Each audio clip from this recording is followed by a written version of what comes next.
everybody. So today we're going to be reading The Consequences of Imagination's Fear. We are currently in chapter 11, but we're going to go back a chapter for the purpose of the recap. But before we do, all I'm going to say is, guys, this story is very hard to recap on because I have not read this story in a whole month because I had to do a whole vote thing and life's been busy and I got real sick and I lost my voice. A lot of stuff happened, guys. A lot of stuff, but luckily I got my voice back and everything, and we're good to go. Yeah, hopefully this recap won't go so bad. Okay, guys, so I read a little bit through it before, getting into this recap to make it more bearable. So basically, if you guys don't remember, the swirly thing and Wally technically met. It's a whole thing, whole theory about it going on. If you want to know more about it, just go back a video, watch the whole video, and then come back to this one. But basically, he wants us to burn the computer where the circly thingy was. He wants us to burn it. Excuse me. But before all that, they were talking, and she was like, "Let's not explain capitalism because remember that Walt doesn't understand our world, and now he is starting to try and learn about our world and everything, and is much different than he is. Because for him, everything just kind of appears there, and he doesn't have to pay for it. For our world, very different, duh. And he doesn't quite understand the concept of it. And you guys were just talking about it, because now, if you guys don't remember, we can technically go kind of into his world. Like, he can come into our world because he exists in our world. And he gave us like a whole cup, I think, or mug or whatever, filled with tea, which is kind of crazy. And it was interesting, very interesting. I'm gonna skip all of this because this is just thinking about what was he made of, just conspiracy, pretty much. Now we're kind of confused because now we're starting to think that the laptop might be like the spirit, whatever's in the laptop is alive. Like Wally, there's like a whole theory about it. It's just better if you guys watch the video beforehand. It'll explain it much, much better. But skipping all after their conversation, she finally agreed, or he or she, whatever, finally agreed to, go burn it. They had like a whole thing going on. She had to take it apart and burn it, just put it in the fire, try and burn it, right? So the thing is, while she was burning it, quote unquote, apparently somehow this thing got out of the computer into the fire, got bigger and bigger, and turned into a whole bunch of eyes in the very end. And we were mesmerized by it, and we didn't even know. Wally was screaming at us to kind of get our attention, but it wasn't working. And it just kept happening and happening. And there was a whole thing in the end. And the last thing was, why couldn't you remember? So, like, a whole bunch of stuff happened where I'm theorizing that somehow that thing, the fire, like, either consumed her or she, like, the eyes, like, made her, like, go into a whole trance or transported into a whole different dimension. I don't know, all sorts of things I'm thinking. So, that's why it was kind of a little hard to explain because it's really deep into detail. But anyways, we made it through it. Yay. Now we are officially into these warnings. So, guys, the first thing I'm going to warn you guys about, because it is bad. Like, I don't know. Like, I'll tell you later on in the video. Like, it gave me the jitters. But basically, there will be mentions of a lot of eyes, but like in a very creepy way. I know there's a phobia for it, so it'll be on the screen. There will be mentions of like an outish, worldish experience. There will be mentions of not almost being right, but not quite right. Kind of like the Twilight Zone, guys. We talking here, or like Uncanny Valley, but not, instead of with things, it's with like objects and stuff. Like, you place it there, but it ain't there, or that places aren't where it's supposed to be. Apparently, there's a hate for circles for some reason. I exactly still don't know why, but it is what it is. A significance to mirrors and why I kind of regret that we did what y'all will find out later on. Something to do with mirrors. There will be mentions of a potential robbery that happened.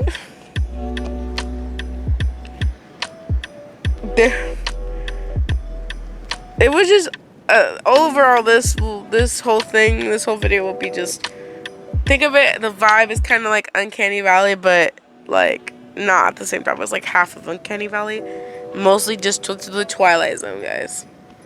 Trying to remember, like memory loss, trying to figure out something but just can't. Gonna be a lot of screaming, falling, just some dramatic effects, loud sounds gonna be added, creepy sounds, just all that sort of stuff. And if there's any other warnings I should have mentioned, but I didn't on accident, they will be on the screen right now. You guys have been warned. Chapter 11. You're at the party. Summary. When days stretch long, memory grows hazy. What exactly is a day if there is no night? Notes. Here's another chapter, dear neighbor, please enjoy. The last thing you remember, after Wally had rather rudely kept you up all night, was that you went back to sleep. Simply too exhausted to function, you stumbled into your couch, blacking out within seconds. As far as places to sleep go, the couch wasn't the most uncomfortable place you could have passed out. It was small, only wide enough for 2 cushions, the arms big and puffy. At some point, the blanket you stored in your closet was spread out and tucked in by your sides. Your feet bundled in access blanket. The couch's pillow that you had planned to replace next week was under your head, the stain of spilled food gone. Another pillow, this one taken from your bed, was in your arms in a tight hug like cold. The thing was, you had been exhausted. You couldn't have done any of that. The last thing you remembered was a phone call that wasn't a phone call. The ringing came that came from within your head, despite being from somewhere else. You remembered Wally's voice echoing under your bedroom door, but you didn't remember the words he spoke. He had been demanding, though, trying to convince you through the method of annoyance into agreeing to whatever he was suggesting. That gave you pause, because Wally didn't call at night. That was a boundary he respected, one that he was careful not to break to the point when he saw sunset. He'd come up with some excuse to stop talking. Considering how stuffy your head felt, you decided that probably had been a dream. It couldn't have been a dream. Where was the rest of it? You closed your eyes again, not ready to get up, your head throbbing and your eyes dry, so dry that you could feel the eyelids sticking to them when you had looked about. Even your mouth felt funny, an odd taste coating your tongue. It was sour, bitter, and distinctly without any sweet or savory tones that you had expected if the taste had been from food. Why did it taste like smoke? When was the last time you ate? Your stomach grumbled, confirming that it had been at least a while. With a groan, you began pushing yourself up, the pillows tumbling to the ground, blanket wrapping tighter around you, rubbing your eyes to try to get some moisture to them. You blindly tore off the blanket, headache worsening as you moved. You sat there and listened, your breathing too loud and air too quiet. There was no ticking sound. The familiar background noise was missing. Glancing around, you spotted the culprit, or in this instance, you spotted the lack of culprit. There, on the wall, where there should have been a clock, was a suspiciously empty space, with only a rusting nail jutting out from the wall and torn wallpaper that you didn't recognize on display. The space was empty, bare. You also couldn't hear the birds, even though the sunlight was pouring through the windows. Shouldn't you be hearing them? You frowned, fully sitting up and scanning your surroundings. Had you slept through a burglary? Of here, of all places? Through your bedroom door, you could spot some things missing. Although the first sign should have been that your door was open to begin with. Where there should have been certain posters, there weren't. Where your patent blanket should have been was just your sheets. The small container that you kept extra bundles of yarn was left on the ground, emptied. A small strand of red string laying lonely on the ground. It was flabbergasting. Even your door handle had been spared. The round grip manipulated into a cube of metal slivers and strands of hot glue holding it together. What the fuck? You scrambled up to check the kitchen. And shorter than there were before. The feet had been chiseled into multi-faced diamond-like nubs, and the round seat cushions were turned off clean, leaving a mess of glue, staples, and fabric in its wake. The oval had been messily torn in two, the cut managing to break through metal. Your hands ached just thinking about touching it. The amount of jagged metal exposed was simply dangerous. On the counter was a handful left of your cutlery. The drawers fully open and mostly empty, leaving you with spatulas, forks, knives, and a few other knickknacks. The one thing very much you didn't have now was, oddly enough, spoons. Soup spoons, teaspoons, tablespoons, cooking spoons. Even the ladies were all taken, kidnapped for whatever unearthly reasons. The upper cabinets were open too, all your plates and bowls gone with a few shattered on the ground. The shards hastily shoved back into the corner, but not fully cleaned up. How did you manage to sleep through that? There were a few new plates though, small and square and far too colorful for your taste. And more strangely, there was a duct tape shaped bowl sitting in its lonesome on the topmost shelf of the cabinet. Green and plump. The duck was wearing an old brown suit that appeared to be based off tweed, though with the scratches and chunks of ceramic missing, you weren't entirely sure. The eyes were large and beady, black pinpricks overlooking your apartment, gazing disapprovingly. It had two legs sticking out from underneath its body, obnoxiously yellow. What the fuck? Where did this even come from? Rushing towards the rest of the cabinets, you're relieved to find that your food hadn't been tampered with, or at least it wasn't stolen. Strangely, all the round lids for the jars and containers were gone, replaced with napkins held on by a rubber band. Drawings of square or triangles left on top. A black Sharpie uncapped on the ground. The package of cookies you bought for yourself was also gone, though the empty packaging was jammed back into in it with the crumbs spilling out. But it didn't end there, to your bewilderment. The light fixtures on the ceiling had a wild scratch-like marks all around them. The lights themselves were placed with square light boxes. All of them, you found after checking your entire apartment, were like that, dangling from the ceiling by wires and colorful tiger print tape. And hope, because you really didn't want to catch them catch fire, tentatively you tried all of them, surprised that they still worked. You quickly flicked them off once they began to make a horrible high-pitched buzzing noise, the lights flickering as if begging you to stop. No lights for you, it seemed. At least the sun was out. The treatment your bedroom door handle went through wasn't unique. Every door handle in your apartment, apart from the ones that were leverage-based, were warped and ripped apart. Hot glue-coated metal, still too intimidating to dare touch. With some you could see metal splinters sticking out, and you did not want that under your skin. You couldn't even use the door handles anymore without risking cutting yourself on the shredded metal. What the actual hell? Who did something like that? I don't even know. How did someone even do that? There was only one conclusion that came to mind. You were robbed while you were asleep by what must have been a vigilante with a grudge for anything vaguely circular. Although that sounded almost unbelievable even to you. What the fuck? Interesting. Remembered something with circles. Circles that kept on shifting and warping and moving, never settling even when it's all blurred together. But who would travel so far from town just to steal an elect collection of things?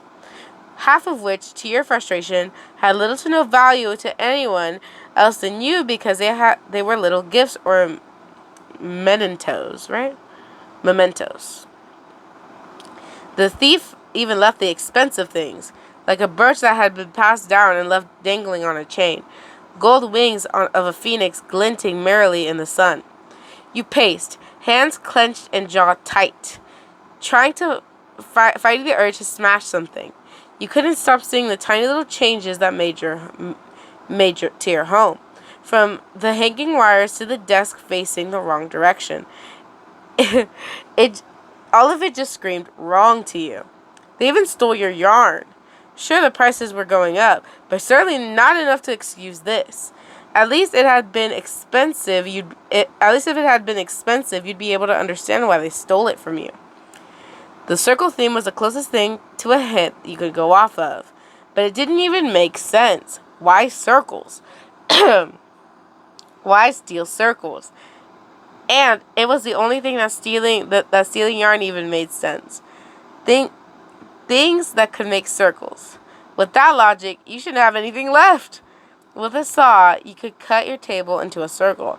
Shouldn't that be just as bad? You remembered circles. You remembered spirals.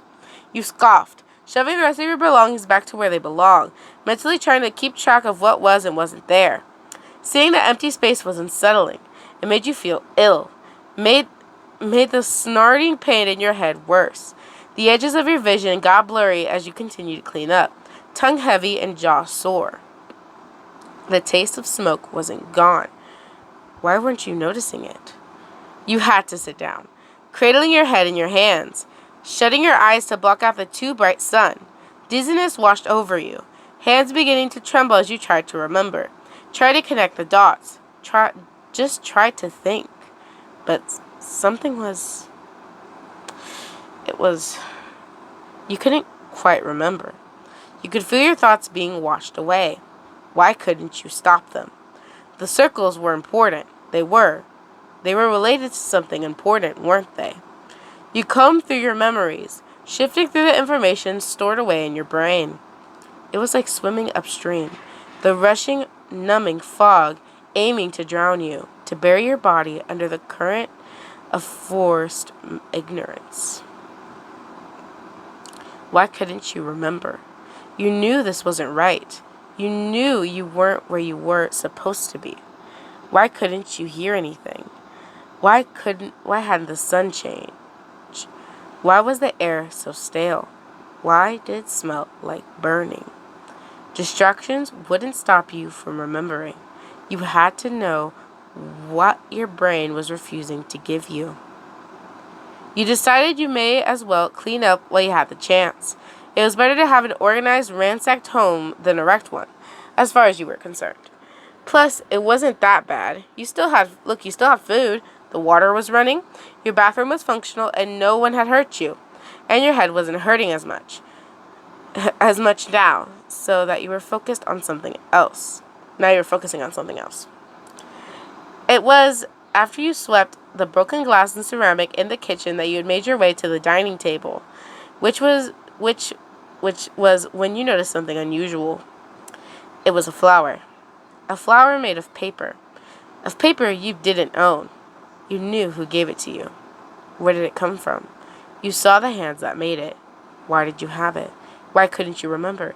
You knew the answers. You knew, and yet it wouldn't come to you. Where did it come from? You could have sworn it was a gift. You could have almost closed your eyes and see exactly how you got it. Why was the memory so fuzzy? Why was it like someone scribbled over it, details too distorted to make sense? Why was it familiar if you never saw it before?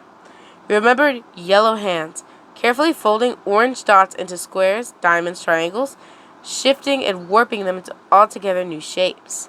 You remembered these same hands pushing where they couldn't, tossing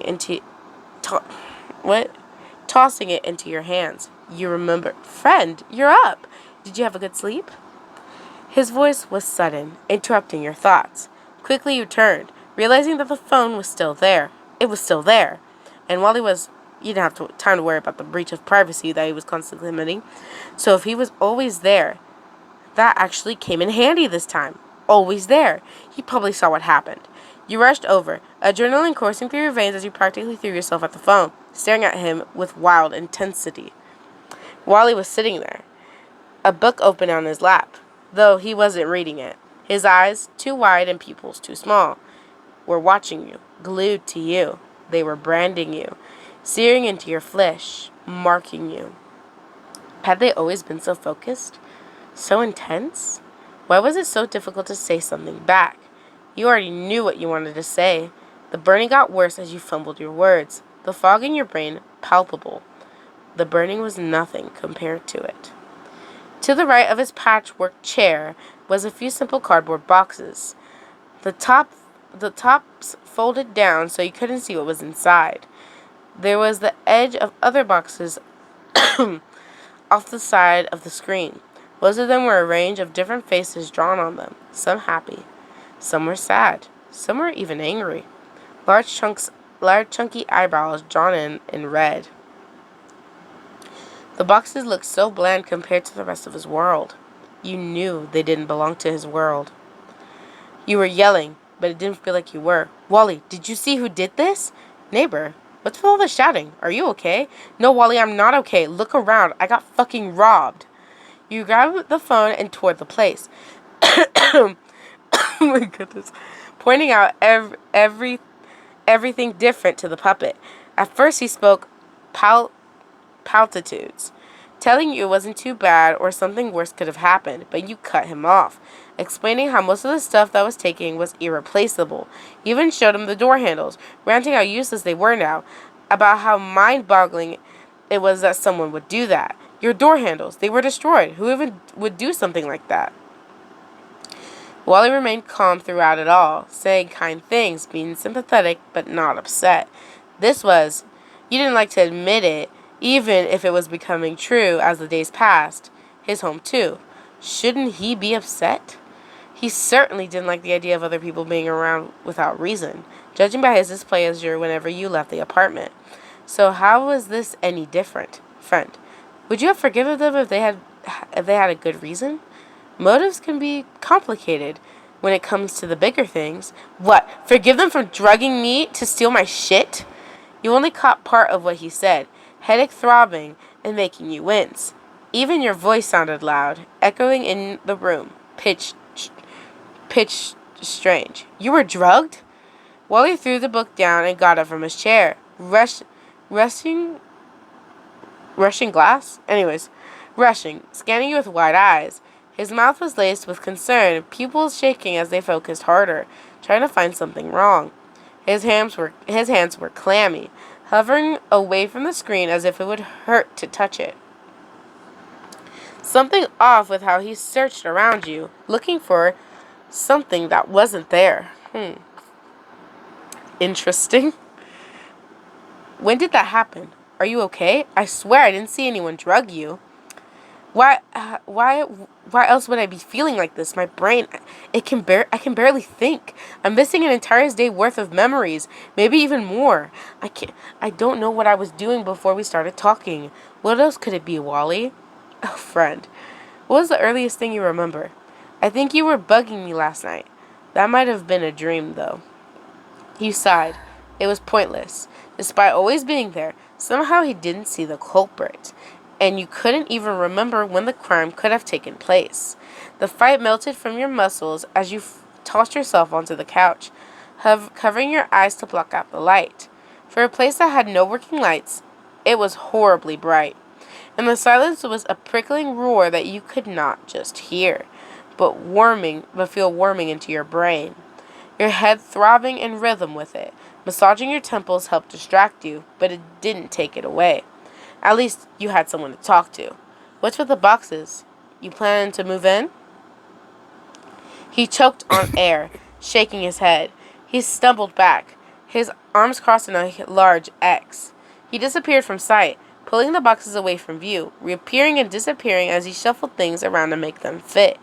He returned after it was all tucked away, cheeks flushed a faint coral tone and refusing to look into your eyes.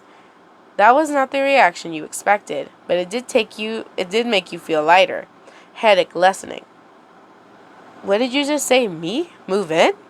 You chuckled, flipping your hand dismissively. Don't worry, I'm joking. I know you're stuck behind that screen. Of course I am, neighbor. I've never even left this place. You'd know if I did, after all.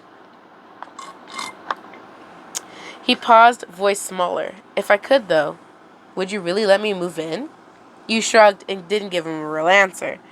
Already the conversation was drifting from your mind, replaced by a soothing nothingness. Wally remained high-strung, as much as he could be considering his calm demeanor, and soon you completely forgot what he said. You knew he was lying. Where would he move, though? That's my question. The day following, all panicked running around, was uneventful. Wally convinced you to at some point play a game of cards. Him pulling his own deck to supposedly match what yours would have. It was sweet. It was a sweet, if not misguided, attempt to distract you from your woes. You appreciated it, though, because the more distractions you had, the less your head hurt. Although something felt off about it all. Why was he doing that you could give him the cards? Because if you guys don't remember, he could reach through the screen and grab it. Because he gave us a mug from his world to our world. So it's a little sus. But anyways, after you played an old game of Monopoly that was apparently in your closet, despite the fact that you were almost certain you never owned it, you didn't he didn't recognize the pieces, more colorful and decorated than the typical silver tokens. Nor did you recognize the different names used on the board. Oh, this is extra interesting. It was too bright. The game board looking like it was under a saturation filter. The edges fuzzy and lines never holding still, swinging, gently wiggling. The names were misspelled or otherwise completely changed. Not that you had them memorized, but you knew the game, that you recognized that it wasn't right. Anyone would know the last houses available for sale on the board were not called Money Making Lane. Not to mention the jail that was non-existent. It was replaced by a simple white door.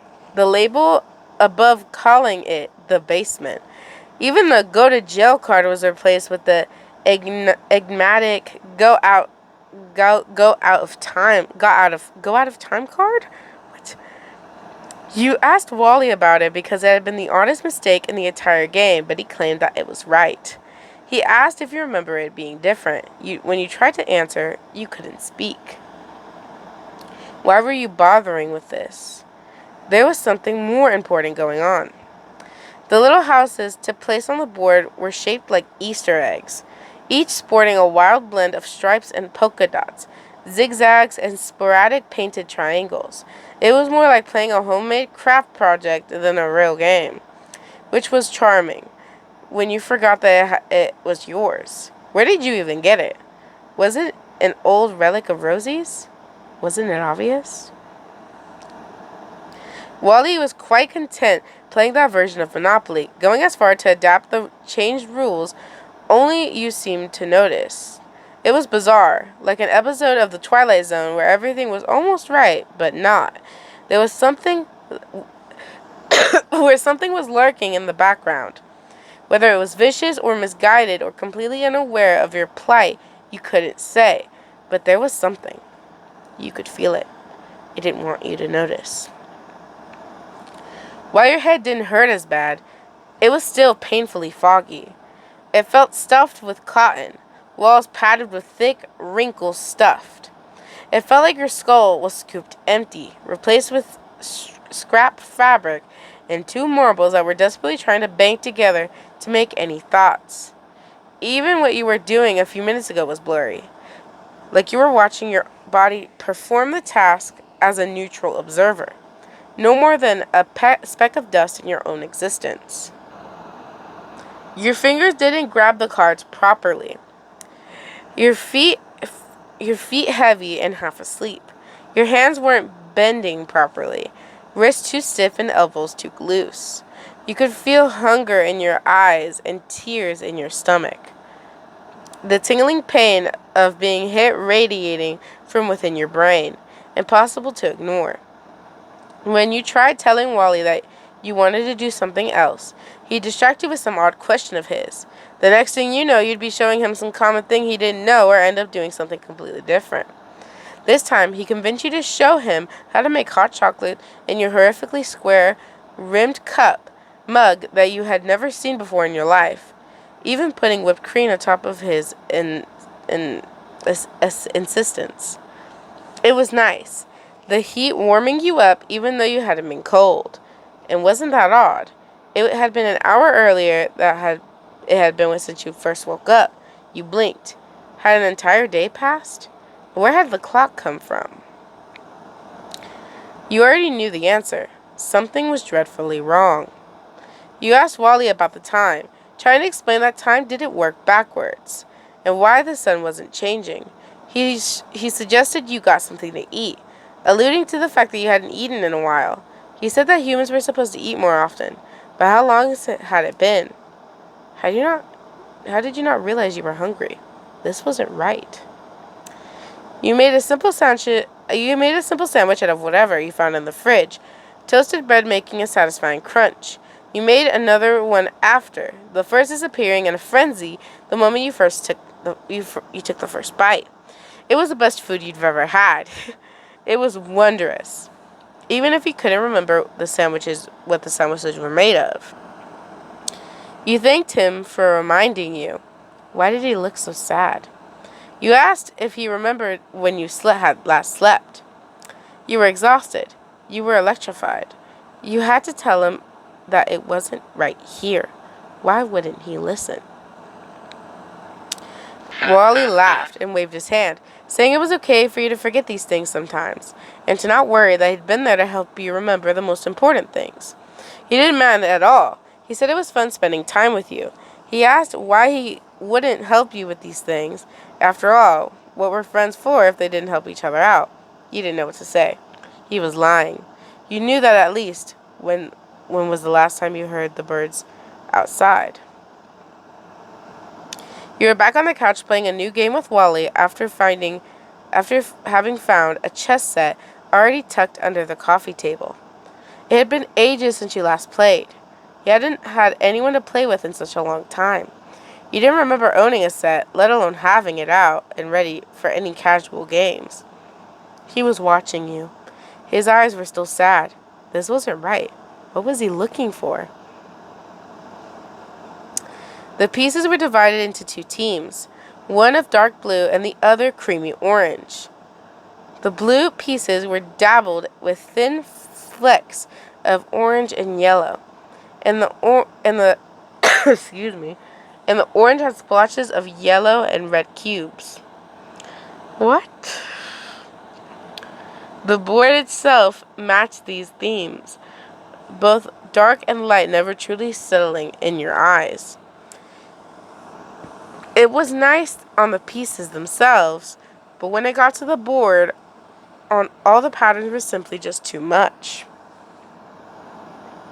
They swam in your eyes, the edges blurring and patterns jumping out. It was disorientating, making your head worse. The more you stared, the worse it got, like you weren't supposed to be looking at it at all. But this was your board, wasn't it? You had a growing suspicion that it wasn't even real. Wally was more than happy to play a few rounds with you, proving to be more strategic than you originally thought him to be. Or perhaps your brain was just too glossy and slow to connect. That would have been obvious. You couldn't quite say. Regardless, it was pleasant. It helped distract you from the pain. Why did you tell him the last thing you remembered were those annoying phone calls? That wasn't true at all. The last thing you remembered was the taste of burning plastic and disinfectant. You ended up playing a modified version of the game with Wally after a few rounds. He made it up, a fusion between chess and checkers, where the pawns and bishops moved like normal checker pieces and the rooks and knights moved like chess pieces. The queen could do whatever she wanted, including taking out multiple pieces if they were in a row. But, as Wally was sure to stress, she could only do that if the king was safe. Otherwise, the player had to abandon the queen. You didn't own any of these games. They were wrapped, and only Wally knew the new rules. Why were you even playing them? That ended devolving into a particularly one-sided conversation about the favorite chess pieces, either visually or based on their in-game prowess, right? Prowess? A topic that Wally had surprisingly much to say about. He criticized the increasingly simplified designs of the pieces, claiming that the black and white color theme wasn't even interesting enough to call monochromatic. You interjected to say that the simple designs made it easier to make, and therefore more accessible to a larger audience. Wally rebutted with the fact that anything could be turned into chess pieces, if only you were open to making it so. That answer. Was that only about chess? You didn't think so. During moments where Wally thought you weren't looking, his brows would furrow, the sad, wistful look returning into his eyes. Sometimes he'd grab his hands and twist them, muttering something you couldn't make out under his breath. It made you uneasy. That feeling of being left on something becoming sickening. It was 4 hours before the time you woke up. That couldn't have been right, but it was. You hadn't slept, nor had the sun changed, so the clock had to be wrong. You hadn't brought any food or even left the apartment. He would distract you each time you tried. There was a part of which you could accept the disconnected way you were experiencing the world. It was complicated, but in the moment it felt extraordinarily simple. It was 8 hours before the time you woke up. The food wasn't running out, and the games kept appearing. Wally O was always there. Why didn't he want you to leave? It had been so long since you felt so at peace. But you weren't at peace. Why did you think that? Being able to laugh, to talk, to smile freely without care about why you were smiling, without worrying about how you were perceived, no anxiety of messing up, no fretting that you were wasting someone's time, just being yourself and having someone that didn't care, even if you didn't feel like yourself.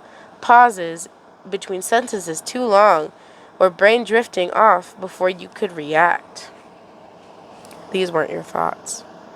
It was so nice spending time with a friend, knowing that it didn't matter what you chatted about because it wouldn't end. He would up and leave, nor would you. There was endless things to do, and and you never had to go outside. How fortunate. And Wally was always sure to remind you to eat it or drink whenever you forgot to do so. Getting better at catching those needs before you had the... These weren't your thoughts. It was so nice being with a friend. You needed to remember. You needed to get out. It was so lovely. You were no fool, no matter how much you wanted to be, because it wasn't hard to give in and forget. Fighting to remember just hurt, but you weren't the type to choose blissful ignorance over reality, no matter how sweet it was. So why were you right now? You wish it would last forever. You remembered the smoke, the flames, the feeling of being torn into, limbs ripped off, and shoved back into place. You remember being taken apart and put back together, disorganized insides, organs put back wrong. Your future stood behind you, your past outside your reach. You remember feeling that the world was ending when you took your first breath. You remember the fire and the sea of eyes that finally saw you. Secret codes. Let's look at the comments to find out. Let's look. So excited. This is interesting. Let me see.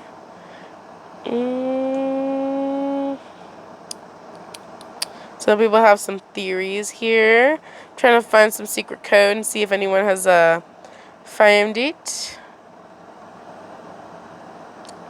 Okay, this is from Sleepy Marigold, and this is what I believe they had to say. And Void corrected them, and it's in the bottom, so I'm going to read what Sleepy Marigold commented. Absolutely love this chapter. Also got the code. That was really easy because my pre-brain can only do so much for codes. Also may have missed a letter. If I can't, it can't find us here. Please stop fighting. It wasn't blank. Help, please stop. I will protect you. I will make it regret hurting you, my friend. Trust me. Anyways, that's what I found. My brain is fried from reading this wonderful chapter. This is from the author, Void. This is what they had to say to Sleepy Marigold's comment. So happy to hear that you liked it. And great job, neighbor. You nearly got it completely correct. Congratulations. It can't find us here. Please stop fighting. I want to help. Please stop. I will protect you. I will make it regret hurting you, my friend. Trust me. Yes! That's on period. So, I kind of was correct mentally of what I was thinking, what was going on, because I'm thinking either we got transported into a whole, little thing, or we're trapped in our mind. I don't know, but that's a little scary. I can't imagine having to be, so disoriented, and I can't imagine myself, guys. Let's go on to the next chapter. Hopefully, I'm not gonna cough my lung out. Hopefully. We'll see. It wasn't as bad, so it'll be. I'll live. Now we are in chapter 12. You are one ant. Summary. Sunlight cannot stay forever. How does it feel to be the center of attention? Notes. Hello, dear neighbor. Here's another chapter ready for you to read.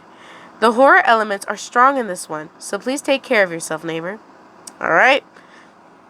Y'all will always be warned if there is anything scary or anything like that related in the beginning of the video, so y'all have been again warned. How nice of the author.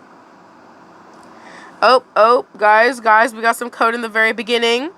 We'll find out what the code is in the end of this chapter, so don't worry, guys. I won't leave it behind. It had been so long since you first woke up. It all blurred together, an endless extravaganza of fun, spent doing little nothings that would have no impact on the next day that would never come, only done for the sake of having fun. There was no worrying about what ifs or could be's, no stressing about what had to be done and the time you were wasting by not doing it. No jobs, no chores, no working for the purpose of being productive. It was such a nice break from your day-to-day life. You could relax as much as you wanted. You could talk about the small things you rarely had time to, or find someone who was willing to talk about such things with you. You could drift into warm arms of nothingness, the world fading as you approached something almost like sleep. But the striking difference of there being absolutely nothing, no thoughts, no pain, practically no sensations at all. No one interrupted it. The passing of time becoming nothing more than a blip in your brain. What purpose did a clock have if there was no time to count? It didn't mean anything. The lackadaisical approach to reality should have been alarming. However, instead, it was freeing. There was no way to tell how much time had passed.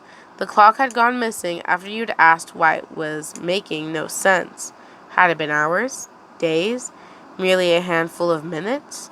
You dreaded the thought, but could it have been weeks? Were you in a coma?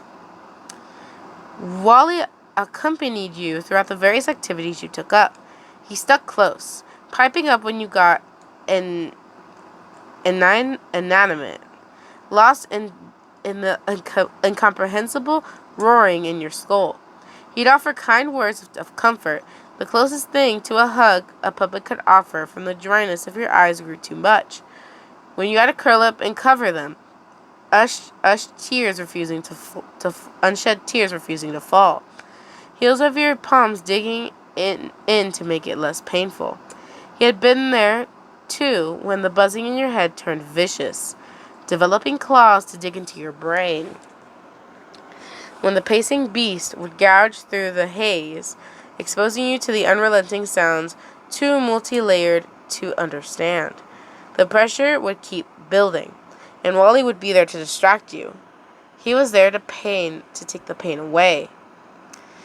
With kind words, silly stories, even mugs of tea that couldn't have been appearing within reach when you weren't looking, a comforting blanket of folded clothes, halting hummed tune, suggestions for more things to do. You were glad you weren't alone. At the very least, though, at times, it was a lot. He didn't lie when he said you couldn't get rid of him. The phone was always close by, even when you left it somewhere else. It was sweet. His constant distractions made it easier to bear, easier just to breathe. When he came up with something that he had always he was sure to suggest different than what you were both just doing. Yet something that you were up to doing. Soon it would fade away and you wouldn't remember the pain at all. Until it did, each time the roaring getting louder and the pressure ever more present. He said it's the best he could do, offering a hypothetical shoulder. That shoulder that wasn't hypothetical. Each time he would be there to help. It was putrid. The stench of smoke was the only thing getting stronger. His distractions made you forget, but it wasn't permanent. The constant distractions turned your thoughts into sand, slipping faster and faster through your fingers. He kept flipping the hourglass of your mind, drowning you in it all, leaving you gasping in dozens of half-formed thoughts. Each grain was lost in a sea of others, too buried under the layers of thoughts that weren't your own, that meant nothing. At some point between a game of chess and a spontaneous cooking lesson, Wally tugged his oversized armchair closer to the screen, his side table and lamp coming with him. He waved it off, but you found it thoughtful. It helped to make your job of managing the games far easier, since he couldn't interact with them himself. At first, that had been jarring, but just like everything else you adapted. Though it was adaptation? If you felt like there was no chance in the matter, now it felt nearly natural. Nearly, because you knew it wasn't right. Why couldn't he move them himself? He changed into new clothes every so often, occasionally returning to his typical multicolored striped pants and blue cardigan before donning something new. Currently, he was wearing white striped pajamas, the strips rotating between red, orange, and blue, with scarlet slippers. He also had a soft red blanket draped over his shoulders, tucked to his side under the blanket. He claimed it was cozy after he brought it out yet another cup of tea. But not to worry. He would never fall asleep while spending time with you. What sort of friend would that make him if he did? That made you pause. Had you ever seen him sleep? Sure, sometimes he disappeared off screen. He had never heard him mention sleeping before, though his hair was less kept up than usual and his movements increasingly sluggish, despite his typical unwavering presentation. Did that mean he was tired? Did that mean he'd leave you alone soon? Did you want that? He stuck around even when you went somewhere new. Often, when not involved in some sort of game, you found yourself wandering aimless. You tried the door once, but you were never able to reach it. Your feet would carry you off, eyes not registering what was around you. During these moments, where you watch yourself without any energy to interfere, curious where you'd go, the phone would appear somewhere closer. Even if you left it under something or let it occasionally fall face down, it would always find its way back to you. Sometimes you'd find it on the back of the couch, sometimes on a table near where you stood. You found it everywhere in the apartment, Wally already sitting there by the time you spotted it. At first, it was spots you most likely would have forgotten it, placed down as your mind drifted. Slowly, it got more obvious, appearing beside your hand when you weren't looking, in front of you when you tucked your head in your arms to block out the endless light. Once it even was placed on your sweater pocket when you were busy pacing back and forth, hands covering your ears and eyes in hopes of blocking out the pressure. It was eerie, but you keep forgetting about it, only remembering during the very moment you found the phone once more. He was just being a good friend, wasn't he? Even if it was impossible for it to move without you, how could it? There was no reason for him to escape the screen, and even if he did, why would he go back? Yet, you'd find it laying close to your hand as if you'd put it down, Wally gazing up at you with lidded, unwavering eyes. Wherever it ended up, Wally would always be facing you. You know it was moving. You knew how it was moving. Your brain fizzed when you tried picturing it, but you knew. You didn't know how it worked, but you did. You knew. You just weren't supposed to. It didn't stop happening. He never blinked. But in a way, it was nice, never having to worry about forgetting him somewhere. Why couldn't you realize the implications? I mean, honestly, it'd be kind of creepy if I found, I know I placed my phone on the bed, and then I go, all the way to the garage, and it would be, somewhere, where I could see it. I'm like, I know I left you on my bed, because you were charging. How the hell did you get down here? I'm gonna need to exercise my phone. No, for real. That's how I'd be like, I'm gonna need to exercise my phone, guys. Yeah, it's gonna have to happen. I'm sorry. Oh my god. No, I'd be too scared. I'd be like, no. This isn't gonna work. He would call out, shaking you out of the daze with his flat voice. He offered multiple times, in fact, to hear out any of your woes, stating that it is just what friends do. He would ask what you needed. When you finally heard him and asked how he could help, sometimes you wouldn't respond, too tired and drained to bother with words. During these times, he'd quietly hum alongside you, halting and stiff. It was obviously unpracticed, done in the spirit of comfort rather than truly understanding why it would be comforting. There was a few things like that Wally would do. He would try out sayings, getting the words jumbled or meanings wrong. He would try telling you how good things were, but it rarely mentioned what you thought truly mattered. It was a constant feeling of offness, not quite peacefulness settling over you. You knew you were being watched, though he tried to be subtle. The unbroken stare that never dared to stray far, soft in its intensity. Sometimes you would look away when it became too much to bear. The pupils would seem to pulse, like they were trying to eat the very sight of you. You wanted it to stop. It was different, but it wasn't terrible, was it? You didn't know the intent. You just weren't used to the attention. But wasn't your problem? He never blinked. Did a puppet need to blink? You had to get away. The only escape you had was the bathroom. It was a room that Wally had never even suggested he should enter, going as far as to non-stop vibrate the phone to remind you to place it down when you forgot it was in your hands. You couldn't close the door fully, breaking the illusion of true privacy, but that didn't bother you. Not only was he in the phone, but Wally also had a deep disinterest of breaking that level of trust. He said it would make him a terrible friend to do such a thing. When did you agree to be friends with him? Because of the chewed metal handles that you had to be careful entering the space. The hot glue barely making it unusable. There was a pile of books that you were using to keep the door closed when you needed to, taken from your bookshelves though you never remembered doing that yourself. The privacy was something you sorely been missing, a craving you ached to fulfill. You wouldn't tell him, of course, but there was more than one reason why you needed that privacy.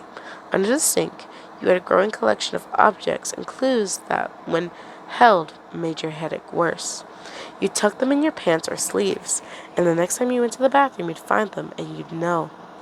The headaches was when you were the most yourself, becoming more aware of the wrongness you've been plunged into. The distractions made your mind drift, making you lose connection with yourself. It hurt. It hurt so much, but it was worth it when you realized you could actually think. Inside the mirror was covered with reasons unknown. A folded tape sheet taped haphazardly to the wall and draping over it. The sheet was an egg white and plastered with an array of colors, some mildly sticky with some flaking off into the sink below. There were some musical notes and other small drawings of small faces and roaming animals, each distinctively drawn in a way that avoided circles. It was back to the circles. You didn't know why, but you knew it was important. Something about circles was why you were here. Wherever here was, it couldn't have been symbolism, because all the circles had been removed. The only reason you remembered circles existed was from the stark look of them around you. It was unusual, not something you would own, though it reminded you of something an artist might spread out to avoid spilling paint where it shouldn't be. But why would it be here? There was no reason to block the mirror. As far as you knew, it was rectangular. It was rectangular, not even vaguely circular. You fought with the fog in your head. It was so weird. There was no reflections. The mugs and dishes you learned to use had a matte finish. Whatever glass you could see had too thick of a film of dust or smeared with something to see anything past the vague of details. More of a sluggish than actual hints towards the reflection. Even your utensils were less shiny now. The metal worn smooth and dull. The phone reflected no light, as if it had absorbed it all. It was on purpose. You couldn't shake the thought that none of this was real. There was a reason you weren't supposed to see them, but why? That was exactly why you had to know. You washed your hands as your mind drifted, thinking about the mirror, thinking about the lack of mirror. You maybe just remember. Excuse me. This is a tongue twister for me, Jesus. You may just be remembering a mirror where there wasn't one. After all, how many times have you found yourself reaching for something that wasn't there, or tripping over something that was that blah blah blah? How many things in your surroundings was different than you had expected them to be? How many times had Wally helped you do things that you should know how to do? You had to remember to learn about that. How many more times would you come in here and be surprised at the sight around you? How many times would you forget what you were trying to remember? This is getting creepier and creepier. When you left the phone that had been sitting on the couch, propped up by a pillow, it was now laying innocently on the table, already up and facing you. Wally was sitting in his chair, hands folded neatly in his lap, legs crossed and foot bobbing in the air. He smiled at you as you walked by, but didn't say anything, merely watching you as you went out of sight. Under the sink had been a clue, a reminder of the lies built up around you. You needed to know why there were no circles. It was no longer a simple curiosity. You demanded to know. It was hard to keep fighting, but you bared the roaring in your skull. Your decision had been birthed by the scratched ramblings carved into the wood sink cabinet, the pile of small reminders building too high. A string of the blanket you didn't own, too bright to be made of anything you knew of. A card from the deck of cards that appeared on the table that you told Wally you forgot where you put it. A piece from the chess set, cards from the Monopoly board, the cursed square-rimmed mug that you hated. They were all messages to yourself. The mug had been the hardest to sneak in. However, you were able to do it after distracting Wally with the promise of showing him how to make an ant on a log.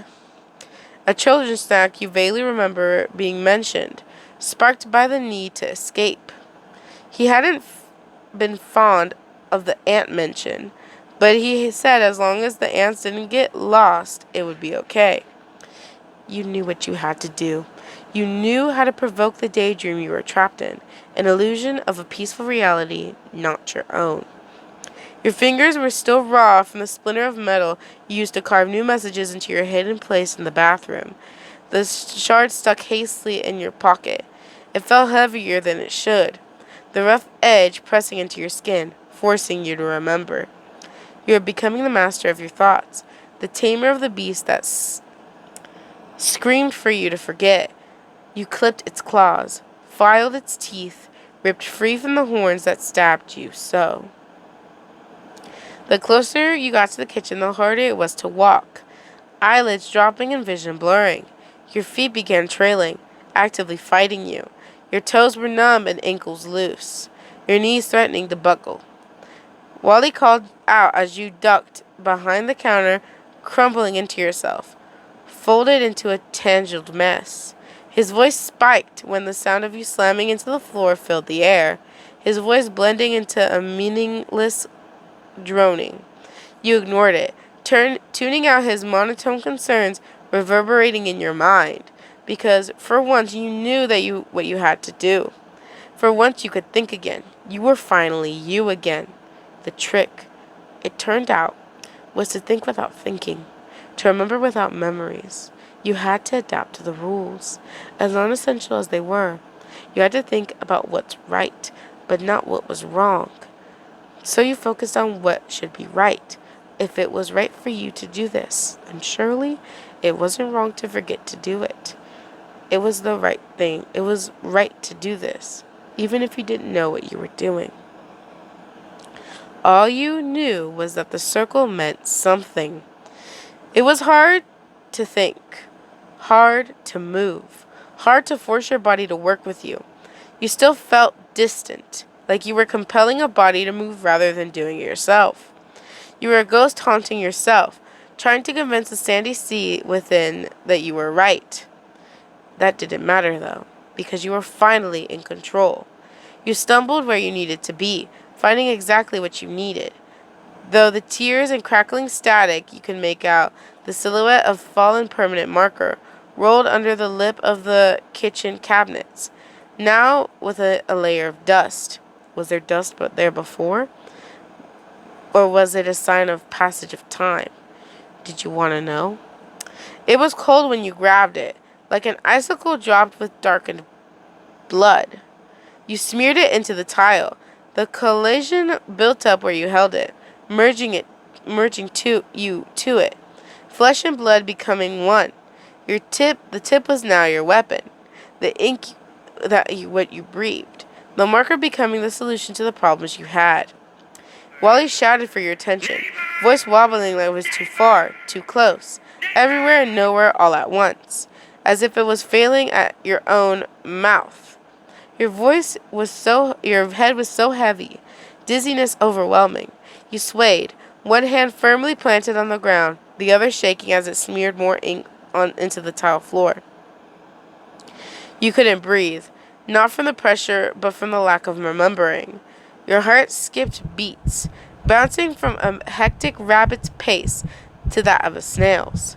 You knew that if you spoke, it would tumble out of your mouth, your blood becoming new fuel for the marker to feast upon. It didn't matter. You knew what you had to do. Everything fizzled when the tip of the marker met the tiled floor. The dark marks left unsure. It jerked as you drew, slower and slower to make sure it was accurate, knees aching, bones crying. After the first few marks, it was like you couldn't stop, the black ink urging you on, demanding freedom. Your arms bent weirdly and your eyes wouldn't stay open. It was like your limbs kept growing longer and longer, stretching into strings, stretching out of sight. This was the right thing to do, wasn't it?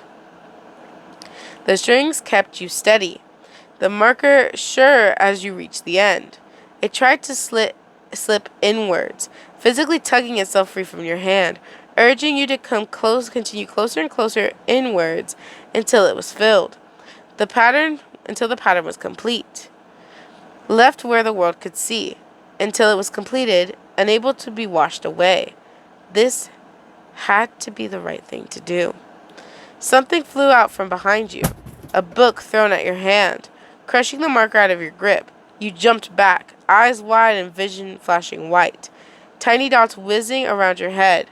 Blindly you reached out, pushing off the ground and using whatever you could reach to stay upwards.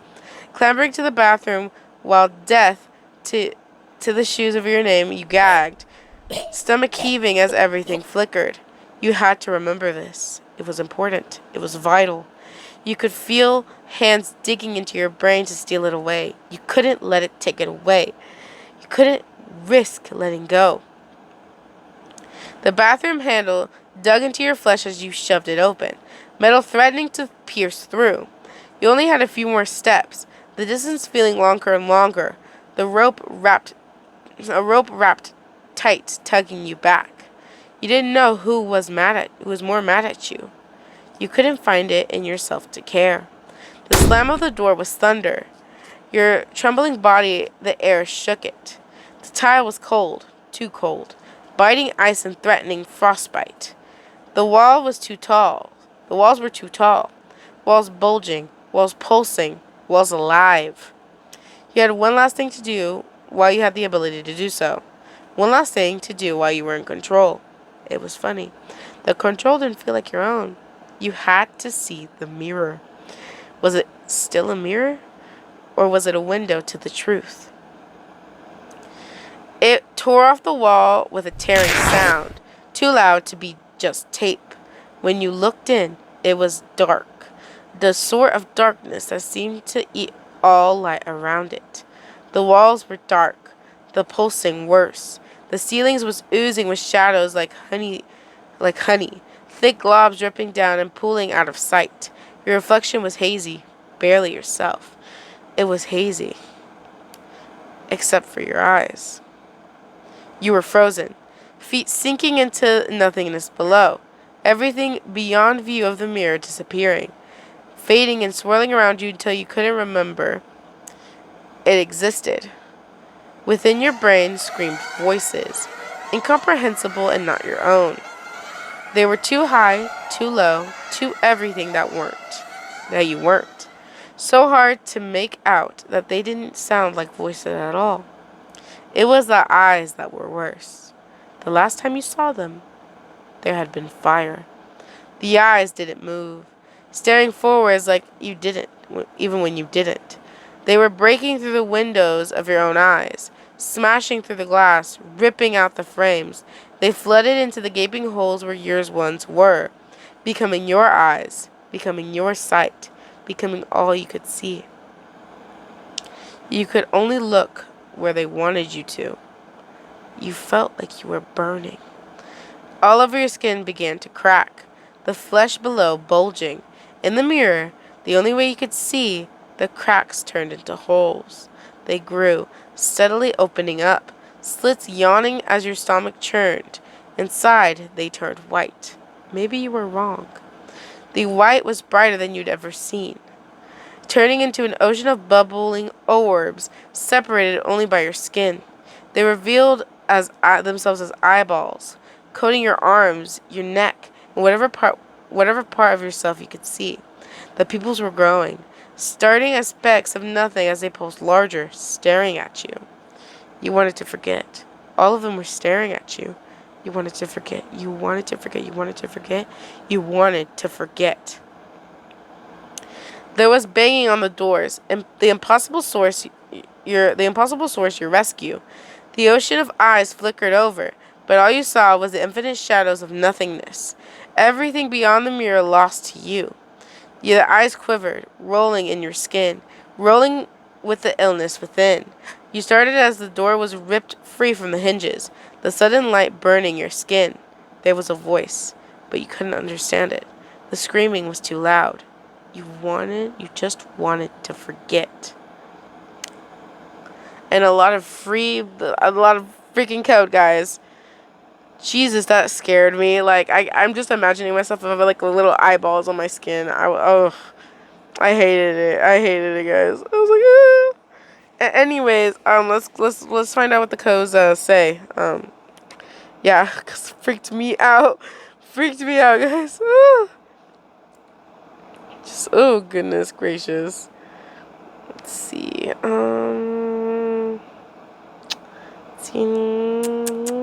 Let's see. Okay. So it seems like, oh, I can't barely even say this. Okay, I'm gonna try and read Luna Moons. I'm pretty sure they cracked some of the code too. So I'm just gonna read it, and I'm just gonna start from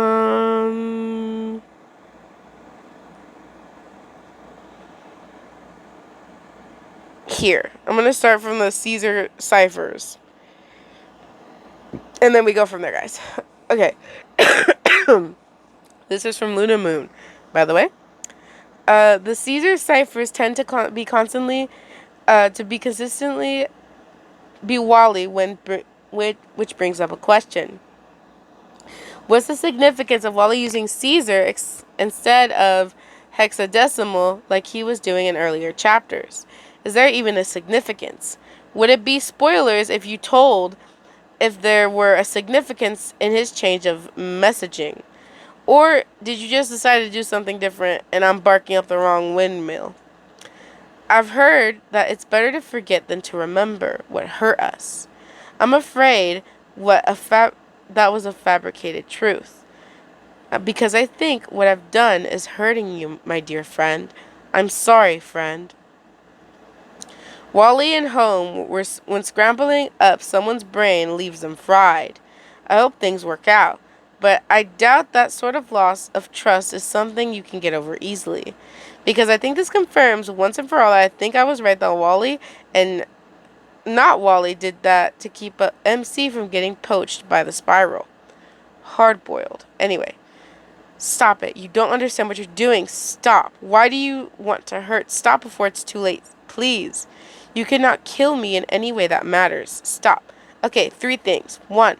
Wally or whoever presumably is about to say stop and then gets cut off, and see that there's a P that you could have turned into a subscript and didn't. 2nd, I noticed that the subscript and top script never seemed to interrupt the strike through. 3rd thing, so when I read this chapter, it was really late at night for me and I was too curious not to read it and some other stuff. This is worrying that because of this is the sequence when the spiral speaks. It's obviously nothing, but it's very wild to me that happened. But regardless, it's interesting. Let's see. Also, when I read the first bit, I did read the bit with the mirror, and I thought, we're going to rip away the cloth and see what we've been turned into a Muppet and see how the chapter... yeah. Freaking hilarious. Let's see. And I'm going to skip down to human minds, guys. Human minds are such fragile things, so my gift for you is curiosity itself, your evolutionary deficit, the conductor of the future, the retrograde of identity, belonging to what cannot be. You shall become forsaken it by its nature. Unlike the species you were born, I mastered what you call the unfathomable, for it is all and not as I am in the eyes of ignorant you. You could become like me. You could become free. All you have to do is join me. Let us go. Oh, crap. Interesting.